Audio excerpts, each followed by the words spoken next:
보이시나요? 라는 제목으로 함께 말씀을 나누고자 합니다. 사랑하는 성도 여러분, 오늘 우리가 함께 읽은 본문은요, 초대교회의 역사 속에서 아주 중요한 순간을 담고 있습니다.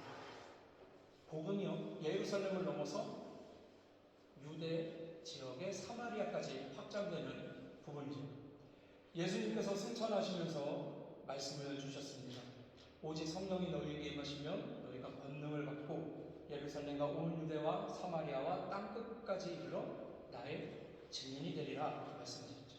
그 말씀대로 이제 복음이요, 예루살렘을 넘어 사마리아에까지 흘러가고 있었습니다.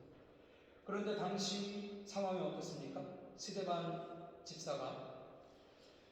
성도가 죽음을 당하고 난 이후부터 예루살렘 교회 내부에는 큰 폭풍이 몰아닥쳤죠. 집집마다 들이닥친 박해자들이 신자들을 끌어내서 감옥으로 끌고 갔고 남녀 가릴 것 없이 다 잡아갔어요. 사도들도 분명히 몸을 숨겨야 했을 거고요. 그리고 대부분의 성도들이요, 유대와 사마리아 전역으로 급히 뿔뿔이 흩어졌다고 합니다. 경건한 사람들이 스데반을 정사하고 큰 소리로 통곡했지만 이미 도시 전체는 적막함과 두려움과 긴장으로 얼어붙었죠. 그리고 청년 사울은 어떻습니까? 그래도 멈추지 않았죠. 집집마다 들이닥쳐서 교회와 성도들을 짓밟기 시작했습니다. 하지만 흩어졌던 사람들이 모두 침묵했던 것은 아니었죠. 어디로 가든지 말씀을 전했다고 해요. 그중 한 사람이 7명의 일꾼 중 하나였던 빌립이죠. 우리 지난주에 말씀 함께 나눴는데 그는 사마리아의 한 도시에 가서 예수님이 그리스도다라는 소식을 전했습니다. 처음에 사람들도 또 빌립도 굉장히 조심스러웠겠죠. 그런데 설교를 들으면서 동시에 나타나는 기적들을 눈으로 보자 군중의 마음들이 하나로 모였다고 하죠. 귀신 들린 자가 고침을 받았고요. 오랜 기간 병상에 앉아있던 사람들이 일어났습니다. 조용하던 골목마다 환호가 퍼져나왔고 사마리아에는 오랜만에 큰 기쁨으로 술렁였다고 해요. 정말 신기하게도 로마의 본격적인 탄압이 시작되었고 사람들은 뿔뿔이 흩어졌는데 복음은 더욱 전파되기 시작했고 흩어진 자들은 모두 복음을 전하는 사람들이 되었습니다. 그런데 이 빌립이 복음을 전파했던 사마리아 성에 시몬이라고 불리는 한 사람이 살고 있었어요. 그는 마술로 사람들을 놀라게 하며 스스로를 대단한 사람인 것처럼 보이게 포장했습니다. 많은 사람들이 그를 주목하여 말하기를 이 사람은 하나님의 큰 능력을 가진 자다라고 얘기했습니다. 오랫동안 시몬이요, 마술로서 사람들을 사로잡고 있었습니다. 그러다 어느 날 빌립이라는 사람이 들어와서 하나님의 나라와 예수 그리스도의 이름을 전하기 시작했어요. 그런데 놀랍게도 사람들은 이 빌립의 이야기를 듣고 남녀 구분 없이 세례를 받기 시작했습니다. 시몬 역시 그 말씀을 듣고요, 그 광경을 보고 놀라움을 감출 수 없었어요. 결국 그는 믿음을 고백하고 세례까지 받습니다. 그 후로는 빌립을 따라다니면서 하나님의 능력이 나타나는 것을 직접 목격을 했어요. 그의 눈에는요, 그것이 너무도 신비롭고 강력하게 보였을 거예요. 한편 예루살렘에 있던 사도들은요, 사마리아 사람들이 하나님의 말씀을 받아들였다라는 소식을 전해 들었습니다. 그래서 베드로와 요한을 사마리아 지역으로 보냈어요. 베드로와 요한이 도착하자 사마리아 성도들을 위해서 기도했고요, 성령께서 그들에게 임했다고 합니다. 베드로와 요한이 안수할 때마다 성령이 임하는 놀라운 일이 나타난 거예요. 이 장면을 지켜봤던 시몬의 마음속에 욕심이 불타올랐습니다. 그는 사도들이 안수할 때 성령님이 임하는 것을 보고 이렇게 얘기합니다. 이 권능을 저에게도 주세요. 누구든지 내가 안수를 하면 성령을 받을 수 있도록 말입니다. 그리고는 그는 은화를 내밀면서 그 능력을 사고 싶어 했습니다. 하지만 베드로가 단호히 얘기해서 너가 하나님의 선물을 돈으로 살 수 있다고 생각을 하다니 너는 너의 은과 함께 망할 거다. 너의 마음이 하나님 앞에 바르지 않으니 너는 이 일에 어떤 아무런 목도 없다. 회개해라. 너는 지금 악에 사로잡혀 있고 죄의 사슬에 매여 있다. 그 말을 들은 시몬이요, 두려움에 떨면서 베드로와 제발 저를 위해 주님께 기도해 주세요. 지금 말씀하신 일이 저에게 일어나지 않도록 도와주세요.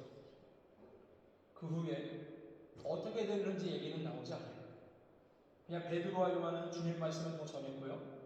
사마리아 여러 마을에서 복음을 전하고 예루살렘으로 돌아갔습니다. 여기까지가 오늘 본문의 내용이죠. 그런데 오늘 본문을 보면요, 아주 흥미로운 말씀이 있습니다. 먼저 본문 16절을 함께 볼까요? 오늘 본문 16절입니다. 함께 읽겠습니다. 시작. 이는 아직 한 사람에게도 성령 내리신 일이 없고 오직 주 예수의 이름으로 세례만 받을 뿐이더라. 아멘. 사마리아에 많은 이적이 일어났는데 성령이 오신 일은 없대요. 수많은 사람들이 빌립에게 와서요, 말씀을 듣고 병고침을 받고 예수님을 믿겠다고 다짐하고 세례까지 받았는데 성령이 오시지 않았다라는 말씀을 합니다.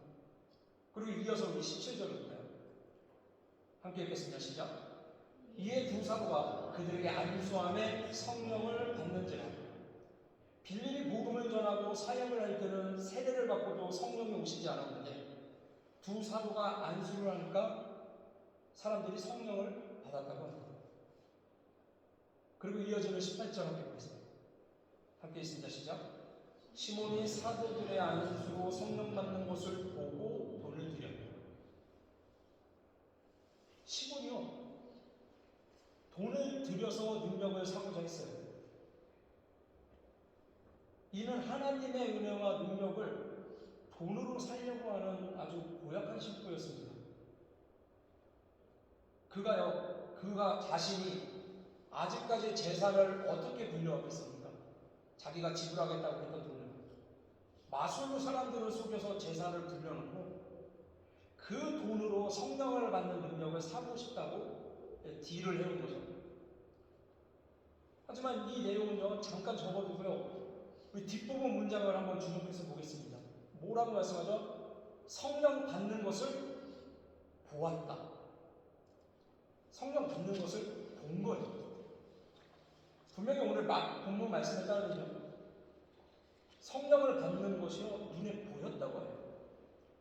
너무 중요한 말씀입니다.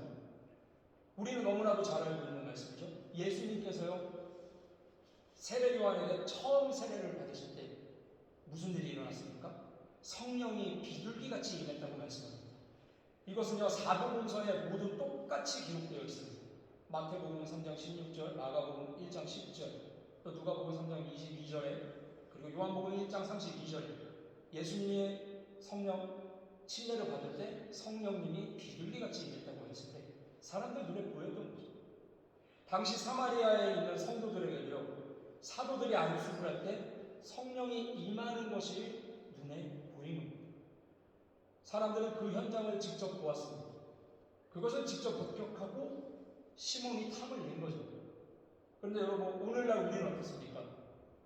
성령이 임하는 것을 눈으로 볼 수는 없어요. 많은 기적들에 대한 그 증언들과 기록들은 남아있어요. 그런데 여러분, 생각해보면 어느 순간부터 그런 일들이 잘 보고가 되지 않습니다. 눈으로 찾아보기 힘들어요, 주변에서. 한국에서도요, 생각해보면 교회가 최고로 부흥하던 시기 60년대에서 80년대까지요, 기도로 병고침을 받았다라는 그런 간증들이 엄청 넘쳐났습니다. 그런데 여러분, 재밌는 것은 과학이 발달하고요, 카메라가 좋아지고요, 90년대 들어서 사람들이 캠코더를 다루게 되고 그 이후에 디지털 카메라가 등장하고 그 성능 좋은 디지털 카메라가 여러분들 모두 갖고 계신 휴대폰 안으로 들어가면서 전 세계적으로 사라진 게 있습니다. 뭐가 사라졌을까요? 심령사진이라는 게 사라졌어요. 똑같은 이유로 기도로 병을 고친 사람들, 의사들조차도 이건 정말 기적입니다. 기적이라고밖에 말을 할 수가 없습니다. 이렇게 말하는 일들이요, 날이 갈수록 덜 생깁니다. 저는요, 이게 과거보다 오늘날 믿음이 덜 좋기 때문에 안 생기는 거다라고 생각하지 않아요. 오늘날에도 분명히 하나님의 신유의 능력과 치유의 능력이 나타납니다. 하지만 저는 한편으로 이런 생각을 하는 거죠. 하나님이 막으셨군요. 제가 항상 드리는 말씀이잖아요. 복음을 전하는 것은 우리들의 몫이고 받아들이는 것은 그들의 마음가짐이지. 복음을 전하는 게 우리들의 몫이지 기적을 담고 있는 필름이 아니라는 거예요. 이것은 확실한 성경의 말씀이죠. 그러면 예를 들어서 기적적으로 병 고침을 받은 사람의 필름이 있다고 가정을 해보면 얼마나 좋겠습니까?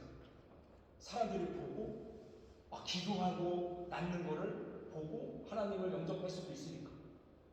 그런데 여러분 한편으로는 얼마나 힘들겠어요. 그 영상이 공개되면 영상이 조작이 아니라는 것과 싸워야 합니다. 필름을 공개한 사람이 이거는 원본이고 조작이 없다라는 것을 증명을 해야 돼요. AI와 컴퓨터 그래픽이 들어간 거 아니냐? 이런 거를 증명해야 된다는 거죠. 그리고 매일같이 댓글과 싸우겠죠. 그 영상에 등장하는 사람이요, 실제로 등장해서 제가 이랬는데 정말 이렇게 병고침을 받았어요. 매일매일 전하면서 살아야 되는 겁니다. 그래도 믿지 않는 사람들은 믿지 못하겠죠. 그래서 우리 예수님이 항상 말씀하셨죠. 보지 않고 믿는 믿음이 좋은 믿음이다.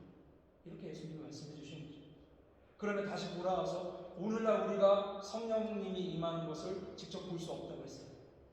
하지만 성령님이 임하셨는지 안 임하셨는지 분명히 알 수 있는 방법이 있죠. 예수님께서는 분명히 우리에게 말씀하셨습니다. 그들의 열매로 그들을 알리라. 그럼 그 열매는 무엇입니까? 성령의 열매겠죠. 우리 갈라디아서 5장 22절과 23절 말씀 함께 봅니다.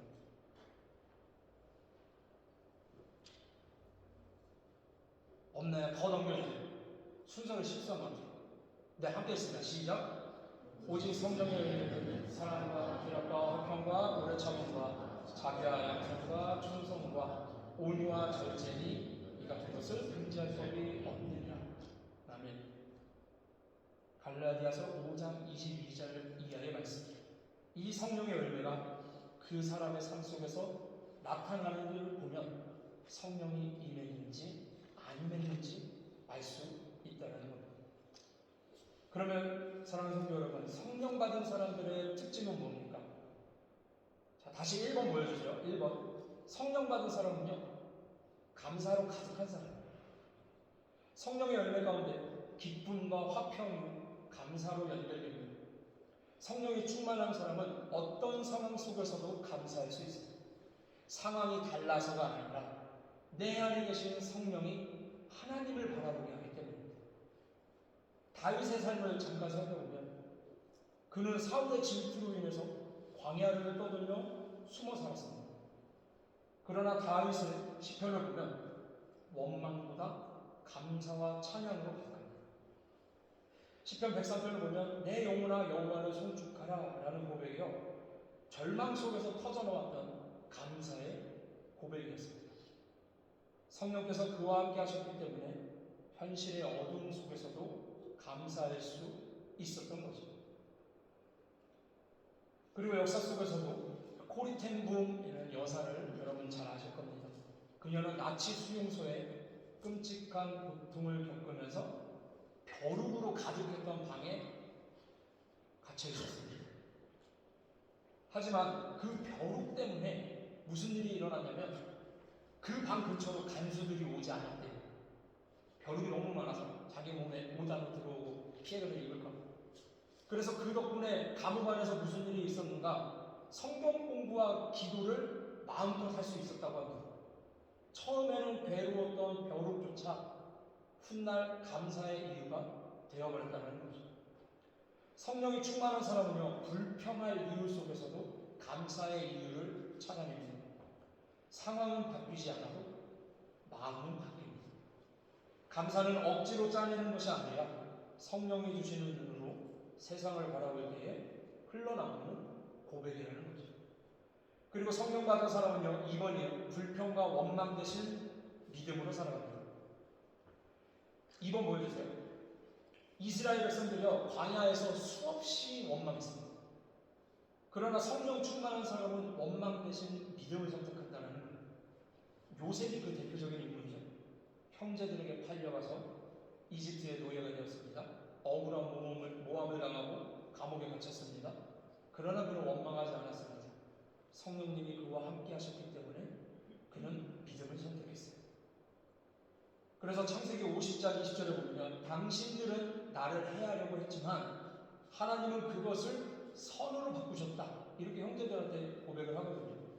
이 고백은요, 그가 믿음으로 반응한 결과였습니다. 영국의 존 웨슬리 역시 마찬가지입니다. 감리교회 창시자죠. 그는 영국 전역을 다니면서 복음을 전했지만 돌을 맞고 비난받고 집회장에서 쫓겨나게 됐어요. 하지만 그는 원망하지 않았습니다. 오히려 무릎을 꿇어 기도하며 계속해서 말씀을 전했고요. 결국 그의 믿음의 삶이요 영국 사회를 변화시켰어요. 사랑하는 성도 여러분, 불평은요 입술의 습관에서 나오지만 믿음은 성령께서 주시는 겁니다. 성령 충만한 사람은요 절망 속에서도 희망을 이야기합니다. 이것이 바로 성령의 열매입니다. 그리고 세 번째, 성령 받은 사람은요 사랑으로 섬기는 삶을 살죠. 성령의 열매의 중심은 언제나 사랑입니다. 성령이 임하시면 우리는 자기중심적인 삶을 벗어나서 이웃을 섬기고 사랑하는 삶으로 바뀝니다. 스데반을 보세요. 그는요 가난한 자들을 돌아보는 그 구제 사역, 사랑의 사역을 감당을 했어요. 그리고 복음을 전하다가 돌에 맞아 죽게 되죠. 그때도 주여 이 죄를 그들에게 돌리지 마옵소서라고 기도했습니다.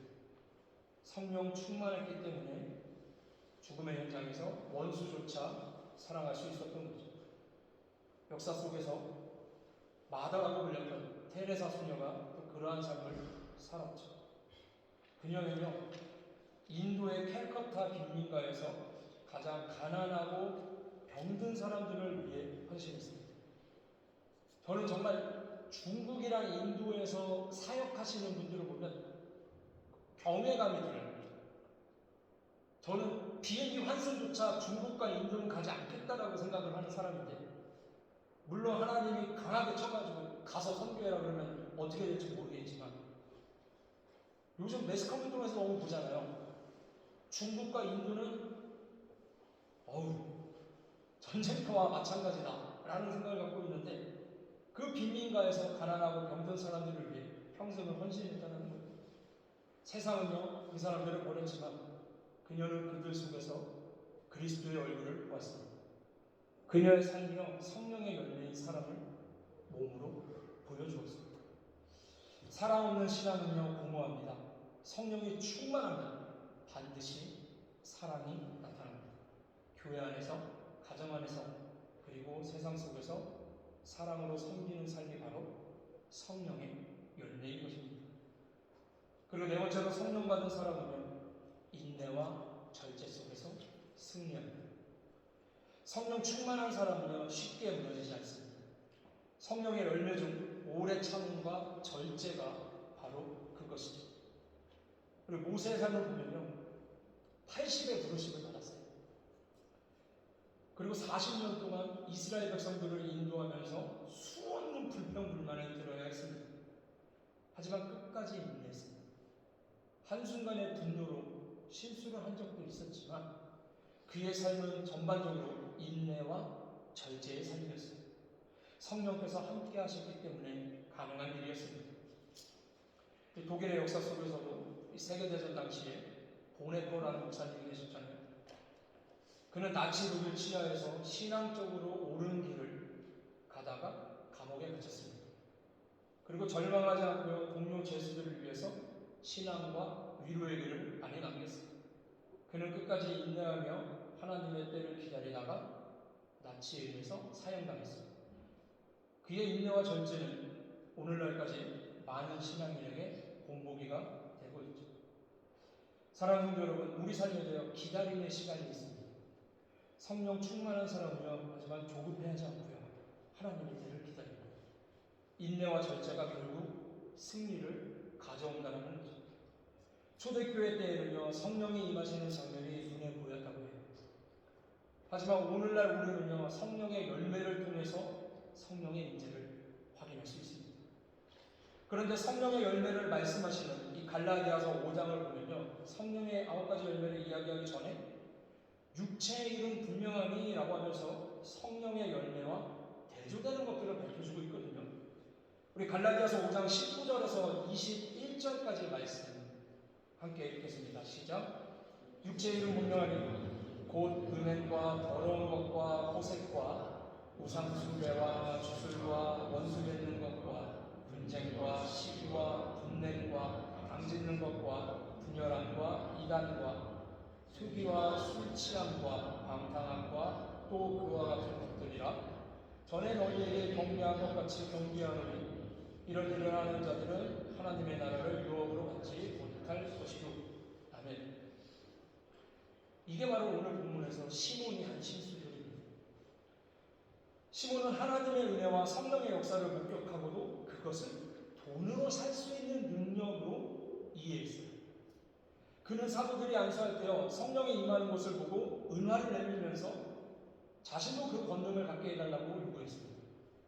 이것은 단순히 무지에서 비롯된 게 아니라 성령의 은혜를 인간적인 욕망과 거래의 대상으로 바꿔버린 심각한 죄였습니다. 베드로가 그를 강하게 꾸짖으면서 회개하라고 명령한 이유도 여기에 있는 거죠.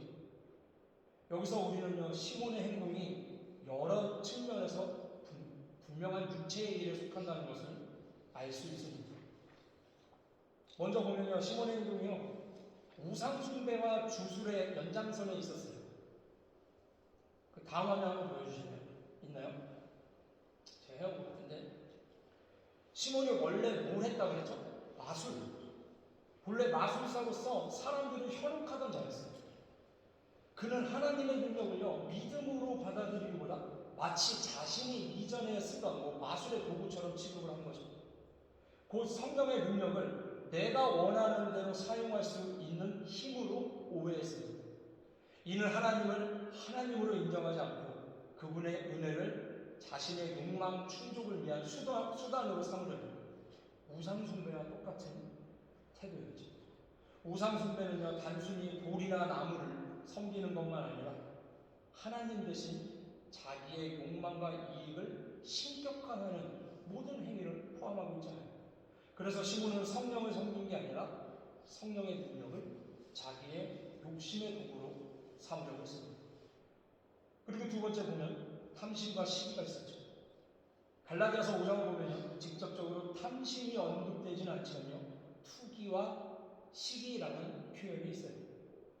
시몬이 사도들을 보며 가졌던 마음은 단순한 존경이 아니라 나도 저 권능을 갖고 싶다 하는 욕심이었습니다.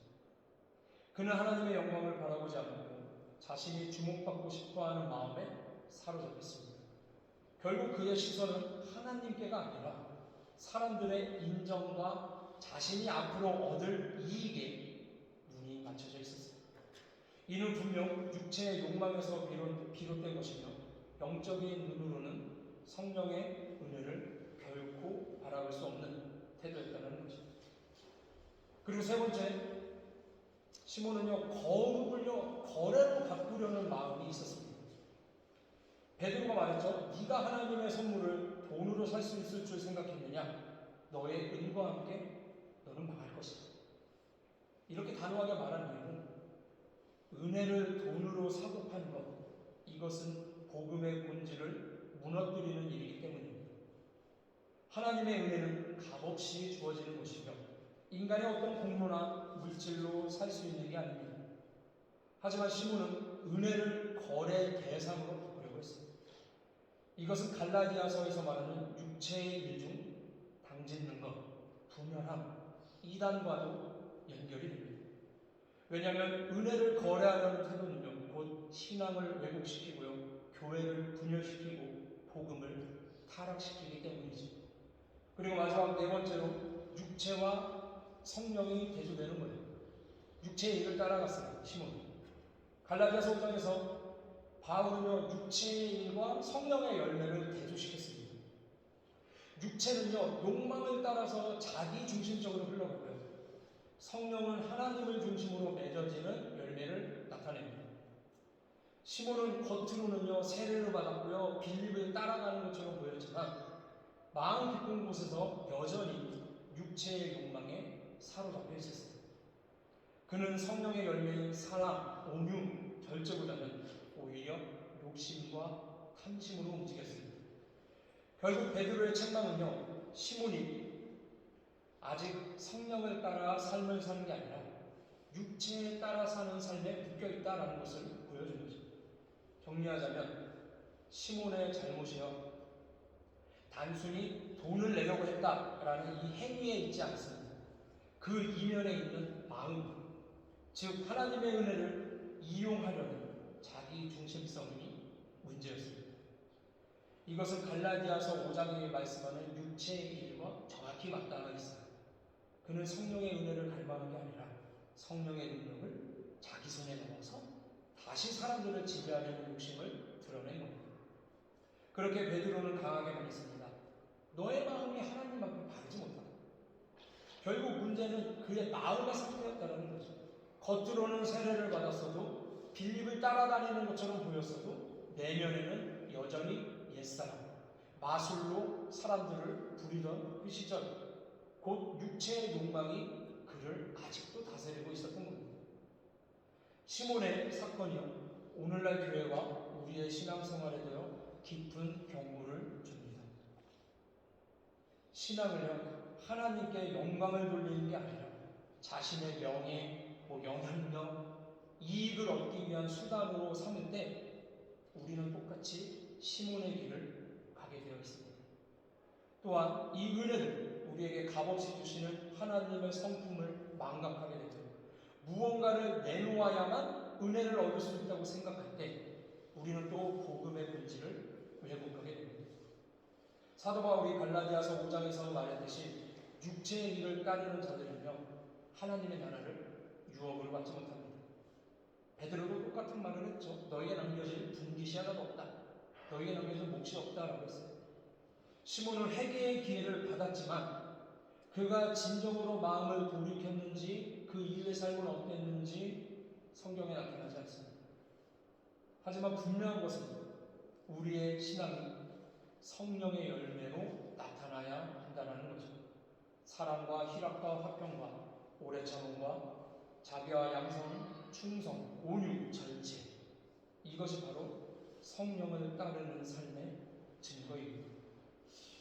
사랑하는 성도 여러분, 주변에 보이시나요? 성령 받은 사람은요, 감사로 살아갑니다. 성령 받은 사람은요, 불평 대신 믿음으로 나아갑니다. 사랑하는 성도 여러분, 어떻습니까? 스스로에게 보이시나요? 사랑, 성령 받은 사람은요, 사랑으로 섬깁니다. 성령 받은 사람은요, 인내와 절제로 승리합니다. 성도 여러분, 오늘 우리의 삶 속에 시몬과 같은 실수는 없고 오직 성령의 열매가 풍성히 맺혀지는 저와 여러분의 삶이 되시기를 주님의 이름으로 축복하고 축원합니다. 할렐루야.